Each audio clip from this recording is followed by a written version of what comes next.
So once again, United going well in the Cup, but still chasing that elusive league title, the first league title since back in 1967. Norman Whiteside and Kevin Moran join us. Welcome both. Kevin, just put it into context that year, could you, for us? February '85, about the season, about where United were, about where you were at that sort of time.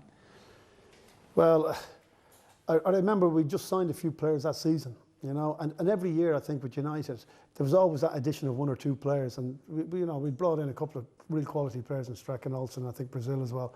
And always the expectation is always tremendous at the beginning of the season, and we've always been in there or thereabouts as well. So I would have thought around this time of the year you would have been looking at obviously a cup run, which we did have that particular year, but not only that, we would have been looking at, you know, doing well in the league, and I think we were nicely positioned. But it was early days in February. Absolutely. I mean, Alan Brazil, I think I'm right in thinking he was bought to replace you to a certain extent, wasn't he? There was quite a few bought to replace me. Repelled all comers. If I'm being honest, yeah. I think we've tried Peter Beardsley, we've had, well, Alan Brazil was another one. Yeah, but Alan came in that time and he didn't play that many games. And I did quite well that year and sort of kept Alan out of the team, so he never really got started, if you like. I was just trying to hold him at bay.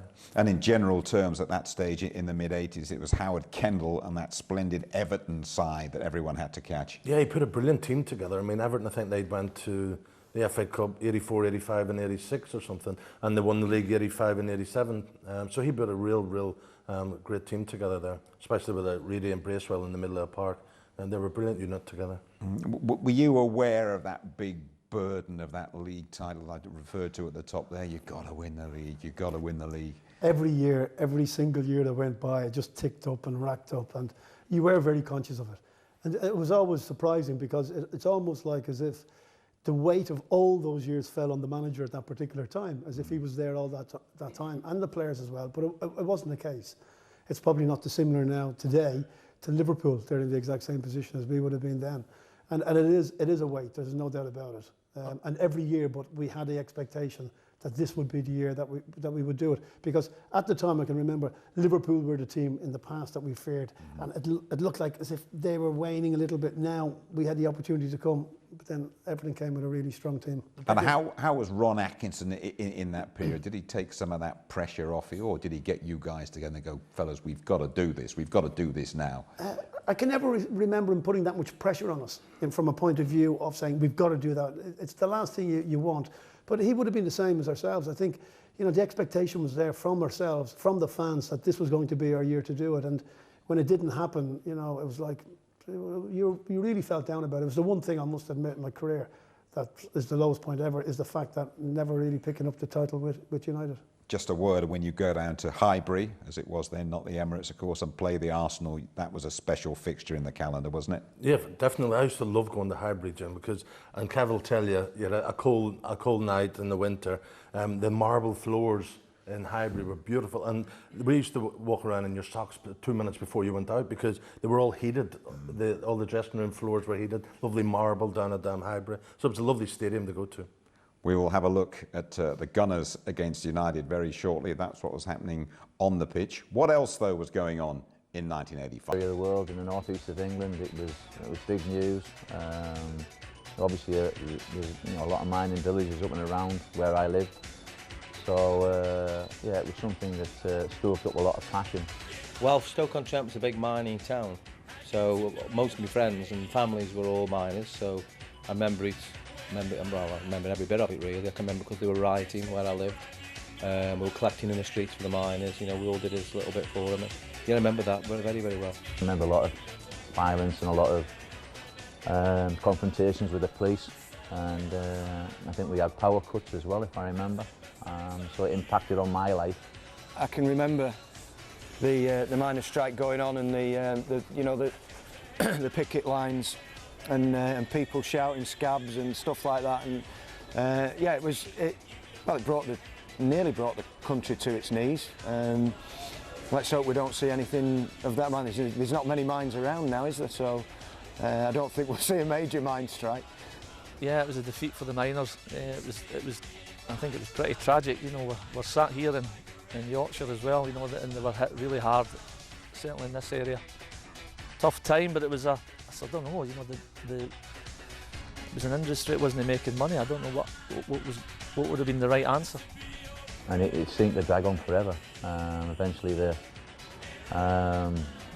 came to you know, a peaceful treaty somewhere along the line, but yeah, it wasn't very nice. It was, you know, I think it affected a lot of people.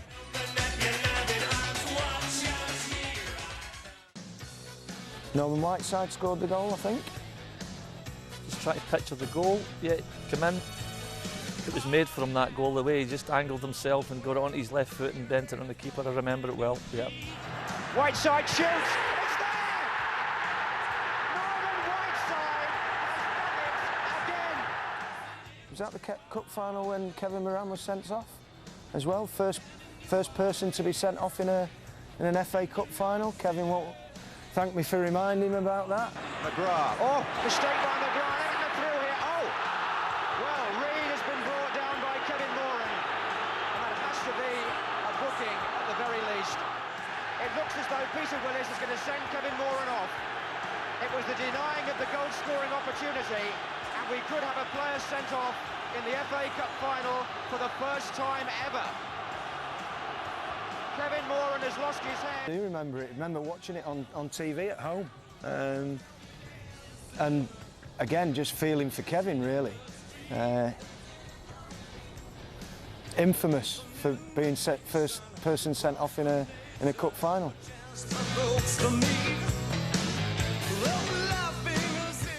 I think it was a terrible night. Again, just a massive tragedy. I was in the pub watching the match near the Mirror, and we all got called back. And seeing the TV footage of everybody scrambling and trying to get away, and unfortunately people not being able to do that. It went very, very quickly from being a sports story to a huge news story, as it were. You know, we've had some terrible tragedies in football, and you would have thought that we'd learnt our lessons, but you know, hopefully we have now, and we'll never, you know, really see anything like that again for a long time, hopefully. Wasn't it good? Yes, I do remember it. Elaine Page and Barbara Dixon, I do, yeah, and that was from I think that was from a musical as well, wasn't it? It was a West End play. Was it from a West End play?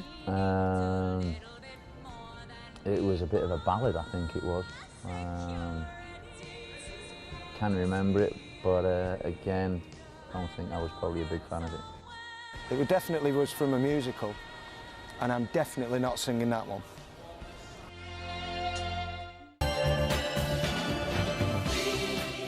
Yeah, I remember watching that, staying up to watch that because of the amount of artists that were on. That's when I first met Bob Geldof, and I think we were involved in the promotion and the sponsorship and the marketing of it. It was an incredible event, absolutely fantastic. Geldof, brilliant, but for me, Freddie Mercury was just, you know, that day I wasn't majorly into Queen, but from that moment I seen them, I think they came on last, didn't they? They finished the show and they were Freddie Mercury. I think it became a educational programme this is, isn't it? Oh, fantastic. That certainly wasn't us. No, when the mobile phone, the car phones were first in. I think we started to get car phones then. Not so much mobile phones, but having the phone in the car, but not actually a mobile phone. I can remember doing, I think it was Arnold Moran was on the coach going to Wembley, and he had an early mobile phone, and he was ringing his relatives in Holland, you know, and this phone was like 4 bricks, you know, and the battery lasted about a minute and a half, I think. Can you remember your sort of early experiences on a mobile? Yeah, well, the earliest experience has got to be your wife could at last get in contact with you, because prior to that, there was always the excuse if you were in town, you were out a little bit, and you'd always say, you went to the phone box, but you know, the phone was vandalised or something like that. Couldn't call you, sorry about that. But now all of a sudden, mobile phones... I had one of those special ones that only had one way. I could speak to her, but she couldn't speak to her. And listen, Norman, a 17-year-old called Boris Becker became the youngest ever men's singles champion at Wimbledon, and you did a bit as a 16 and 17-year-old as well. Yeah, I mean, that was a fantastic year for Becker, you know, to such an achievement at such a young age. And the other thing I remember in '85 as well, on the sports side of things, was Dennis Taylor, fellow countryman of mine, obviously, beat Steve Davis in that epic final in the World Final. So that was a great year, '85, for people from Northern Ireland, for a start for Dennis Taylor. I don't know if you're into your soaps. EastEnders hit the screens for the first time. Did you watch it then, and do you watch it now? I just remember the music more so than watching it. The music was very good. As soon as you hear the music, you turn it off. Yeah. No, I was never a fan of the soaps, really. But the music I always enjoyed. Okay, are you a street man, or are you an EastEnders man, or are you not into the soaps at all? Not really, but if I had to choose, I would obviously do the Coronation Street, because we've got a few friends that actors that work on the set. Manchester-based, of course, Coronation Street. Thanks for the moment, guys. The boys will be back. The action is right around the corner. We're at Highbury on the Football League Files for the Gunners against United.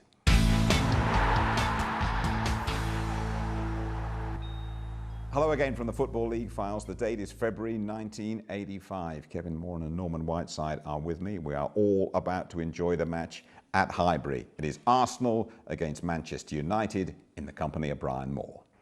Tony Woodcock is back for Arsenal after being dropped for 2 games, and of course puts himself firmly in the running to keep his place in the England World Cup side in Belfast next Wednesday. No coincidence, of course, that Bobby Robson, the England manager, is here in the big crowd at Highbury today.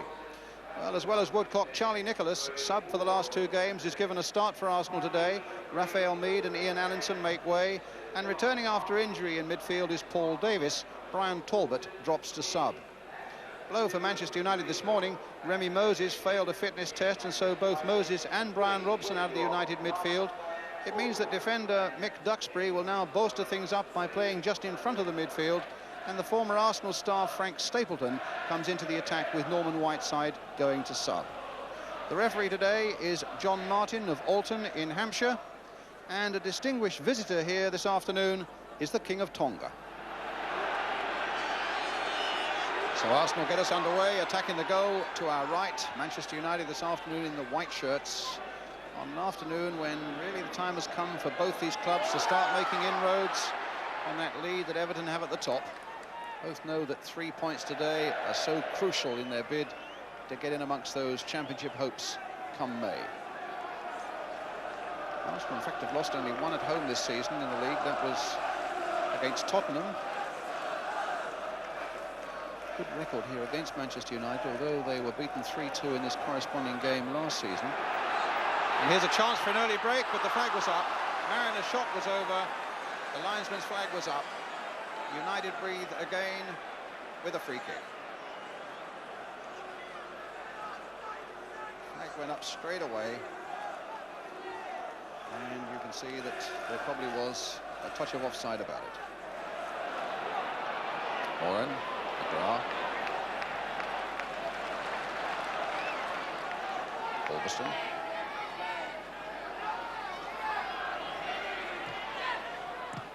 Olsen, a lovely ball and a lovely piece of running, and look at the space here for Arthur Ulverston. Now, can they finish this one off? Oh, my goodness, it was almost an own goal by Tommy Caton. A lovely run by Olsen, and what a ball there that suddenly put him in the clear for Ulverston. And it could so easily have been an own goal by Tommy Caton. United have a problem. Kevin Moran, who was only past fit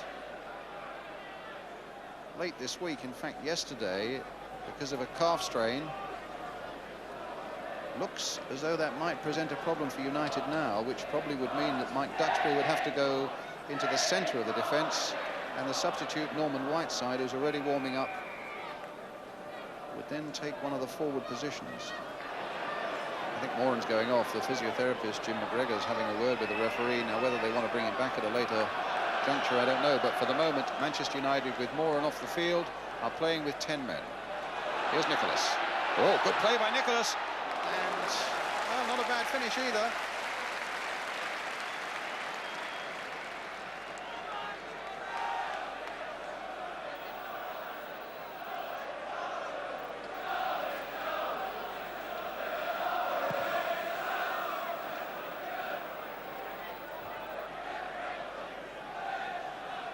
ball out of play, it's a chance for United to get back to full strength. Kevin Moran off, will stay off, and Norman Whiteside will come on.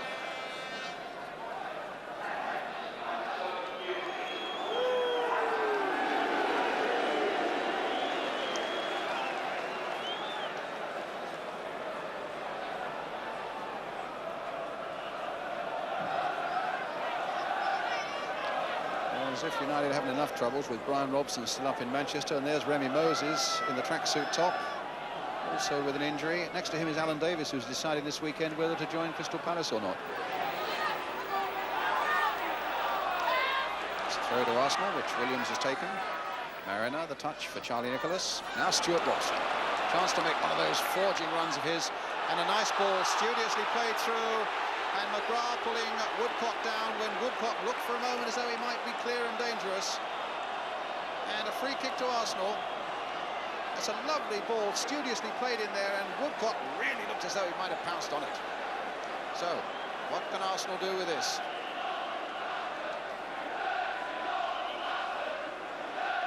Is it made for a curler from Charlie Nicholas? A blaster from Tony Woodcock? It's Arsenal's free kick, and there are one or two permutations there. Mariners in the Manchester United wall. It's going to be Woodcock, and it's driven just wide. And a goal kick given.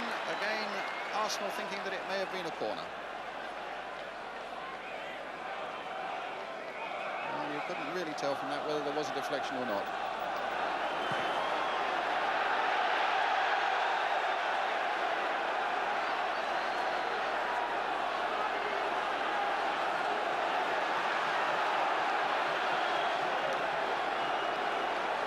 Sanson, Nicholas, and now Strachan.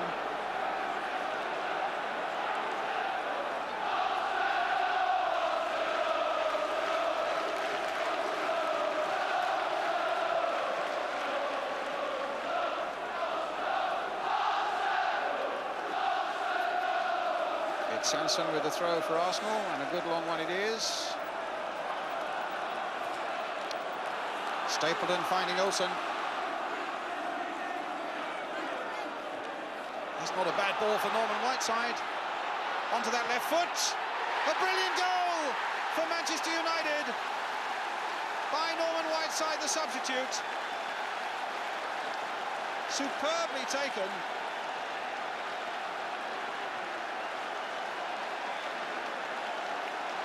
That gives United the lead on the half hour.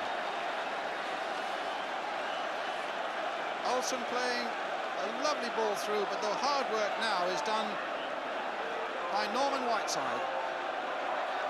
Arsenal 0, Manchester United 1. Scorer Norman Whiteside. Nicholas.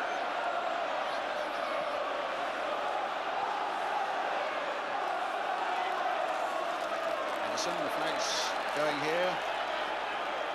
Well, that was a jolt for Arsenal, and it's certainly a warning up in the stand for Bobby Robson, the England manager, with Norman Whiteside due to face England in the World Cup on Wednesday.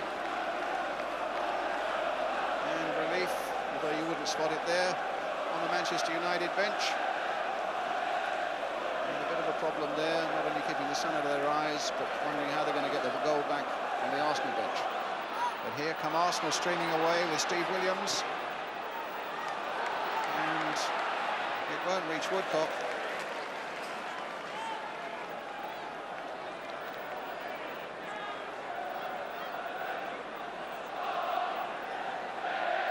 Sanson then with the throw. Here's Nicholas.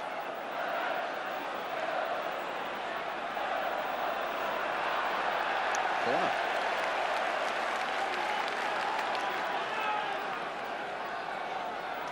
Ten minutes to go in this first half, with Manchester United leading by a goal to nil. O'Leary's gone forward again. Nicholas again with the corner. Oh, and a free header for Viv Anderson. And he put it wide. Well, he's annoyed naturally enough, and there must be vast relief in that Arsenal, in that Manchester United defence. Look at the space they allowed him. Sansom.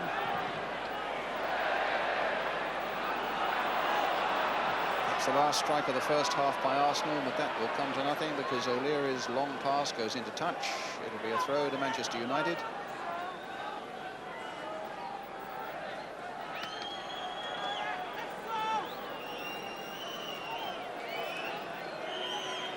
Half-time whistle, and the goal after half an hour by Norman Whiteside, and a fine one it was, gives the visitors a lead here at the interval. So the big crowd contemplating what might happen in the second half, but talking over a first half that finishes Arsenal 0, Manchester United 1. So one apiece at half-time, an absolute beauty from Norman here. Viv Anderson missing an equalising chance late in that half. We'll be right back with the second half.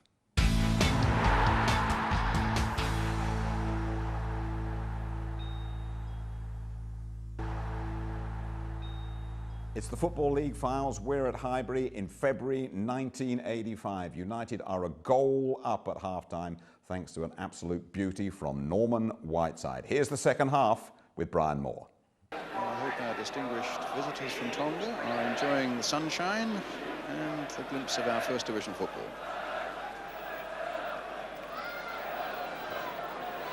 So Manchester United get us away at the start of the second half, leading by a goal to 0. Remember, with Kevin Moran off the field, injured, and the substitute Norman Whiteside, who scored the only goal, and Paul McGrath playing in the back four. It's O'Leary now for Arsenal. Manchester United, in fact, who did the double over Arsenal last season, have already beaten them 4-2 up at Old Trafford this season. But here's Woodcock.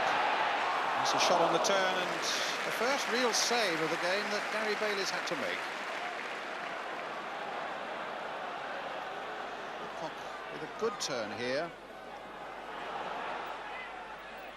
Over the head of Caton, but a foul on him by Stapleton. Free kick.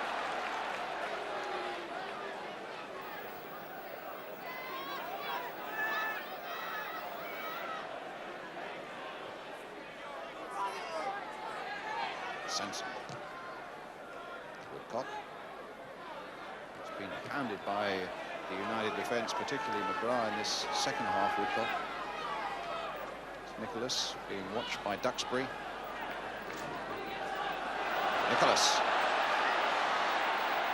Oh, he might go all the way, Charlie Nicholas. Davis with a chance! And somehow Bailey saved it. Under really close attentions there from Tony Woodcock. Made by Charlie Nicholas in the first place, though. Now that's a bit more like it from Nicholas. And the feeling is that Davis might have done a bit more than that, but good work by Bailey.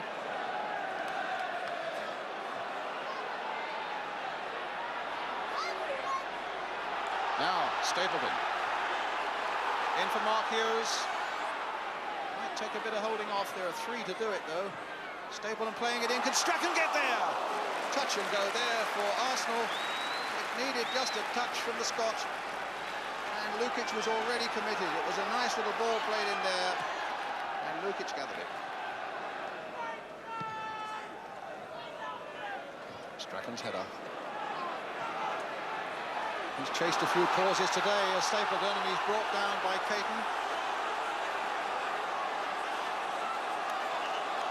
And Caton's name goes into the book. Caton claiming it is a pure accident. But there's no doubt at all that Stapleton was through and looking really threatening.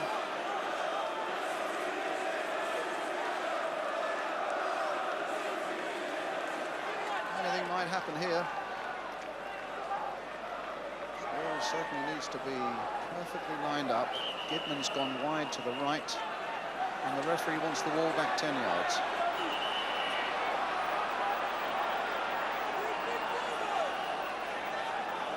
Looks like it might be a blast by Norman Whiteside in point of fact. Olsen touches it, Whiteside blasts it. Goal.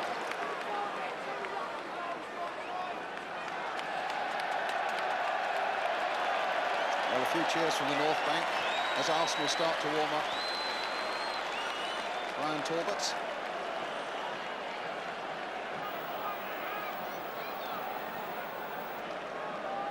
goes. 6 minutes remaining now. And still United lead by a goal to nil.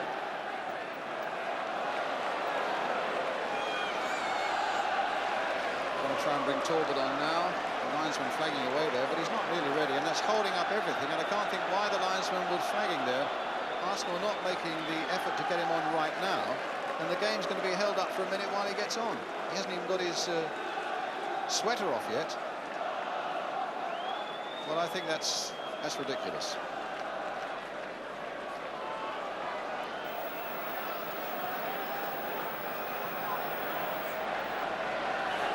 It's Paul Davis, I think, who'll probably go off, although there isn't a number. As the referee showing it's the number 8 who's got to go off. And Brian Talbot comes on. Well, he publicly said today that he wasn't very happy at being dropped. He thinks it's his best season he's had at Highbury, and indeed 11 goals to his credit seem to agree with it. Well, one of those goals Arsenal could certainly do with now.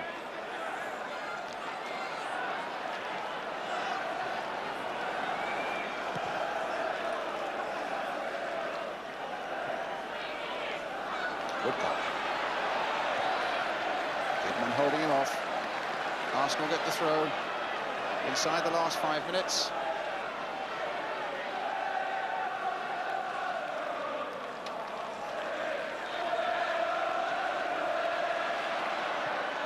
Robson, Williams. Now the break is on.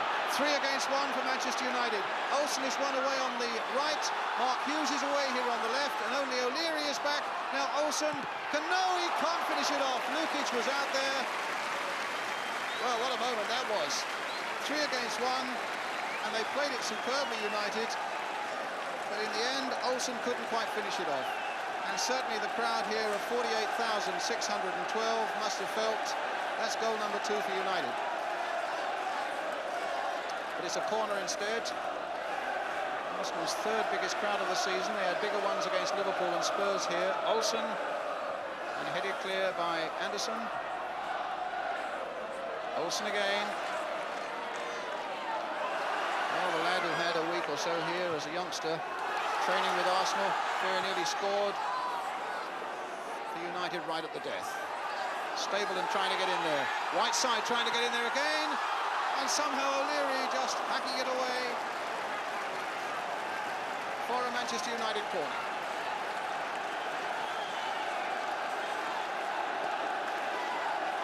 That's how we get the corner. Precious little time left.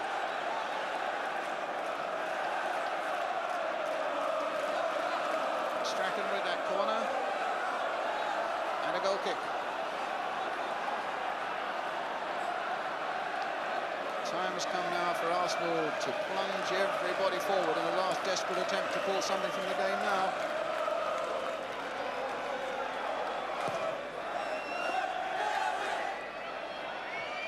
Mariner up. Nicholas trying to get Woodcock on his way. In turn trying to get Talbot through it. I think Talbot's had a touch of the ball yet.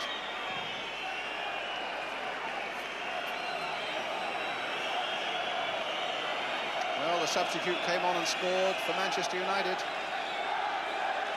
Arsenal will be desperate for the same thing to happen for them now. And Whiteside did it, and Talbot also.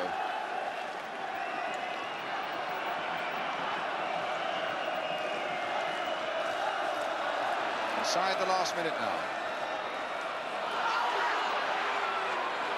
Free kick to Arsenal. Foul by Strachan on Robson. Pushed everybody forward now. Only Williams, Sanson and goalkeeper Lukic are back. Well, now Williams is going forward. They've really planted everybody forward now. Anderson tried to get the header in. O'Leary also trying to keep the momentum going for Arsenal. And a corner.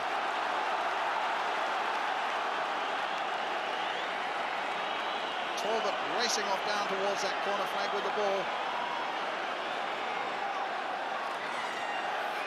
And they've pushed everybody now into that Manchester United penalty area. Oh, and it was knocked away by Whiteside.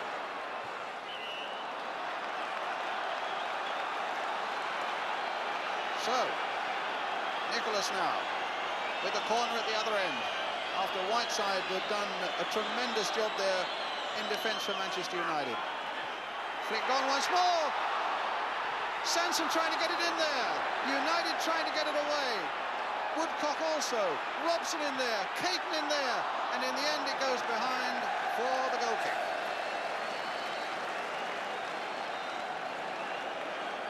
A huge relief amongst the big travelling support from Manchester United. And now Whiteside.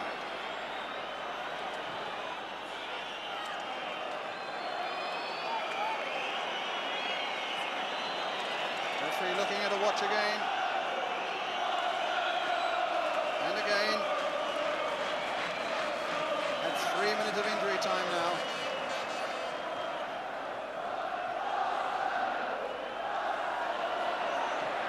Free kick to Manchester United. The feet of Viv Anderson a little too high there as he tried an overhead kick. And you have to say now that Arsenal's last chance of forcing an equaliser is probably gone. Alderston with the free kick.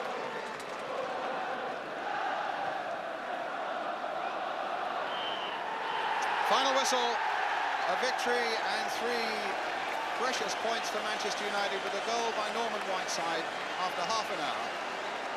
A lot of pressure from Arsenal late in the game, but never really with a clear sight on goal that would give them the hope of making the breakthrough that really mattered. So a full-time score here at Highbury. It's Arsenal 0, Manchester United 1. Heroic defending at the end there. You did pretty well, Norman. Don't worry about that. We wonder where you were, by the way, Kevin. All will be revealed very shortly.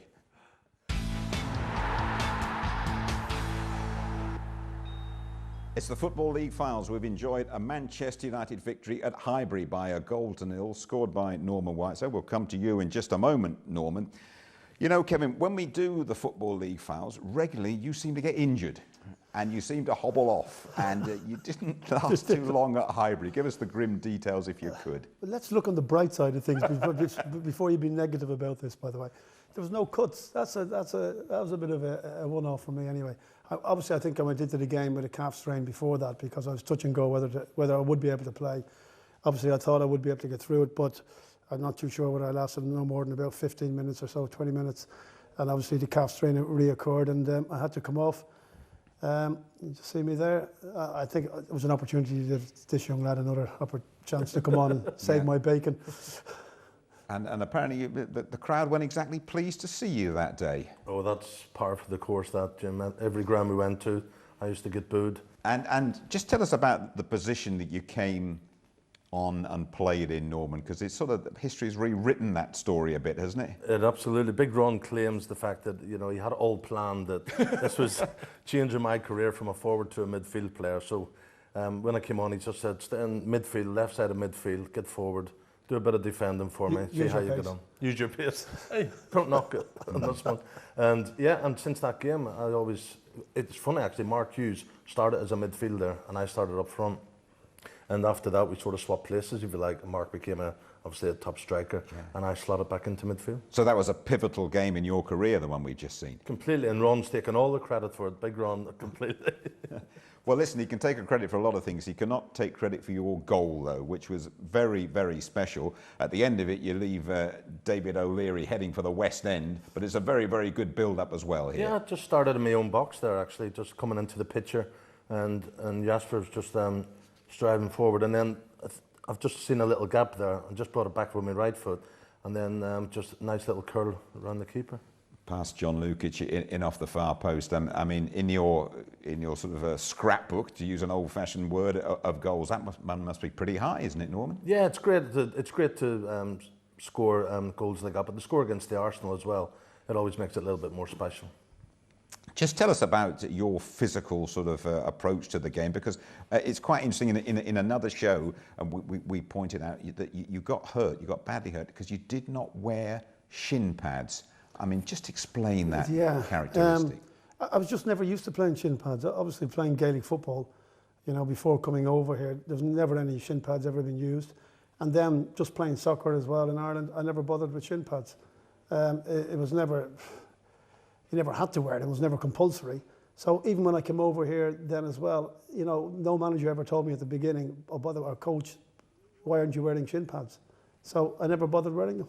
Really, I mean, and despite the fact that it might have avoided one or two nasty old gashes that you picked up in your career. Yeah, well, I know you see it there. There was one particular one against Liverpool at Old Trafford, and it was only after watching it, because I don't even remember receiving the injury, and I went down and pulled the sock back, and my whole leg had just opened up, and Gordon McQueen was there, and the one thing you can remember is his screams around Old Trafford then at that particular time. That must have made you feel better. Yeah, he didn't exactly. That's true. A bit squeamish was our Gordon at that time. But no, even after that, I remember thinking to myself, I think I should start looking. Just at what's wearing interesting, you've got one of the game's real hard men here, and he's looking across at you as though you must be crackers. Why didn't you wear pads? I don't know. I just never bothered. And until eventually, I thought to myself, this might be a good idea to put these pads in, because, you know, after that particular incident, I did do.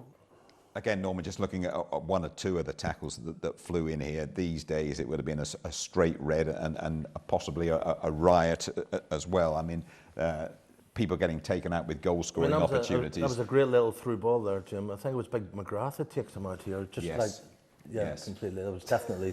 Not even a card, by the way. And Frank just gets in front there, and then Tommy Caton. Yeah, Tommy Caton, God bless him. That certainly would have been a sending off. I think... Yeah. I'm not too sure about the Woodcock one, but Frank was already through. Kidman had come around for the Woodcock one. But it is amazing to see some of the tackles in those days. And again, from a player's perspective there is no surrounding the referee, there's no one having a go, there's no one waving a card, nothing. Nothing. He just got on with it. Yeah, it's funny, you do forget that. Yeah. You know, and then you watch it as well, and you look at the pitch and how bubbly and bumpy it was then as well. But you're spot on. As regards tackles, we just got up and took it. Never a complaint from anybody. I think you'll find, Jim, that there, with the tackling, you get a yellow card or a red card. All the yellow cards in today's game will probably be for dissent and hustling the referee. And it's not down to the physical side of the game. It's more the verbal side, which, you know, again, is just, you know, completely stupid. And to show that you were hurt, even you lying there with your leg gashed open, was a sign of weakness. I didn't want to come off. It was only when they brought on the stretcher that time against Liverpool I had to go off. Towards the end of that game, Norm, I mean, you did some work that he'd have been really proud of as a defender, some heroic stuff at the end that kept United in victory intact, really. Great stuff in your own box. Well, I just thought, well, if I'm going to play in midfield, I'll have to get stuck in there. So I just found myself in the right position just to hook that one away, really. And then here, I just made a challenge, basically, to try and get it out of our box, because it was in the final minutes. And it was desperate moments with the Arsenal piling all those bodies in there, but United held on to their win. And I saw up in the director's box there, you probably had a bit of a chance to go and meet him. The King of Tonga was there. I mean, not someone that you would sort of reach to as a great football fan, and you're probably asleep behind those glasses, really. Not the most animated human spectator you've ever seen. No, we emailed each other after that since. But again, now you'll be delighted you've come into this show, because we're going to wind it forward and we're going to have a little look at the FA Cup final towards the end of that season. And I'm sure you've never seen this before in your life, to be quite honest, but they assure me it's going to come up nice and fresh to you. And we're talking about sendings off and people not getting sent off. Well, you actually managed it in the FA Cup final. You must remember, any time I come off, if you notice Norman scores. Well, this was it. A bit of a dive, wasn't it, really? I can remember, as I said, I walked away from that at the time thinking, you know, the referee's not going to do anything. Now he's calling me back, and I'm thinking to myself, I can't believe he's going to give me a yellow card. What have I done, you know?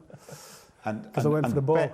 Bearing in mind what we have just seen, I mean, to get a red at Wembley for that one in those days, was that harsh? I thought it was very harsh. I thought you might. Well, I thought it was. I thought at the time it was very harsh. I must admit, when I saw it afterwards, it looked a lot worse when you see it from a different angle. So a lot depends on how the referee saw it. But I can remember my foot being totally on the ground going for the ball, so it wasn't high or anything like that at all, really. So yeah. And when you went off there, did you think goodness me, what a disgrace. I'm the first person ever to have been sent off in an FA Cup final. Wasn't that thought uppermost in your mind? Never even dawned on me. I actually went off and I was kind of like half numbed. All I could think about was, if we lose this game, I'll blame myself, because you're the one being sent off. But thankfully, this guy came up big trumps. Yeah, I mean, we're making light of it. It was a horrible moment for you, really, and I can remember watching it and feeling very, very sympathetic. But you didn't lose it, and thanks to a very, very special curler from the man on your right. And we talked about that special goal at Highbury. Well, this one, bearing in mind the occasion, this has to top it, doesn't it? Yes, I mean, we were actually very, very tired, but I used to practice this in training, to be fair, just use the defender as a screen, Jim.